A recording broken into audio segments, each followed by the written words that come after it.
महाराष्ट्र के deputy CM और NCP के अध्यक्ष अजित पवार की एक प्लेन दुर्घटना में दर्दनाक मौत हो गई। वो जिला परिषद चुनाव के प्रचार के लिए बारामती जा रहे थे, तभी उनका प्राइवेट जेट हादसे का शिकार हो गया।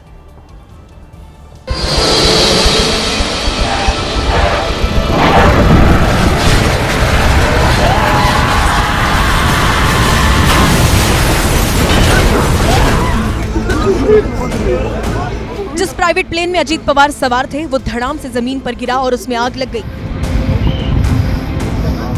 आग लगने के बाद चार्टर्ड प्लेन आग का गोला बन गया और पूरी तरह जल गया। घटनास्थल से सामने आए वीडियो को देखकर अंदाजा लगाया जा सकता है कि यह हादसा कितना भयंकर था।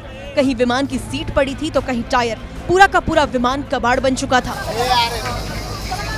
क्योंकि प्लेन धमाके के साथ जमीन पर गिरा, इसलिए धमाके की आवाज सुनकर वहां लोगों की भीड़ लग गई। लोग एक दूसरे से पूछने लगे कि प्लेन में कौन सवार था, लेकिन किसी को कुछ पता नहीं चला।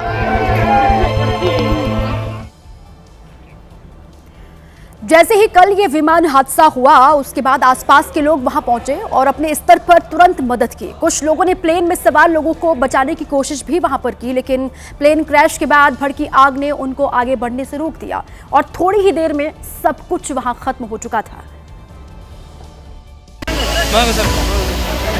प्लेन का इतना बुरा हाल था कि शवों का पता लगाना तक मुश्किल था। कुछ ही देर में फायर ब्रिगेड की गाड़ी भी मौके पर पहुंची और प्लेन में लगी आग को बुझाया। इसके बाद शवों को बाहर निकाला गया। रेस्क्यू चल रहा था कि तब भी लोग एक दूसरे के मुंह ताक रहे थे। दबी जुबान सब यही पूछ रहे थे कि प्लेन के अंदर कौन था।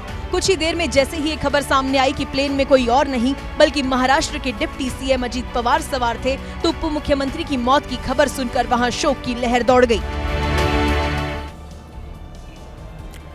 सिर्फ बारामती ही क्या, पूरे देश में जैसे ही ये खबर फैली विमान दुर्घटना में एनसीपी चीफ और महाराष्ट्र के डिप्टी सीएम अजित पवार नहीं रहे, तो पूरे देश में शोक की लहर फैल गई। पवार फैमिली में तो चीख पुकार शुरू हो गई। क्योंकि घटनास्थल से शवों को निकालकर बारामती स्थित जीएमसी अस्पताल लाया गया, इसलिए घटना की जानकारी लगते ही अजीत पवार के भतीजे रोहित पवार बारामती स्थित जीएमसी अस्पताल पहुंचे। रोहित पवार की आंखों में आंसू थे और चाचा को खोने का दुख उनके चेहरे से साफ झलक रहा था। अस्पताल के बाहर एनसीपी समर्थकों की भीड़ भी जमा थी, जो अजीत पवार के निधन पर बिलख बिलख कर रो रही थी। हादसे के बाद वहां ऐसा मंजर था जो हर किसी की आंखों को नम कर रहा था। हादसे की खबर लगते ही सांसद सुप्रिया सुले समेत परिवार के कई सदस्य बारामती अस्पताल के लिए रवाना हो गए।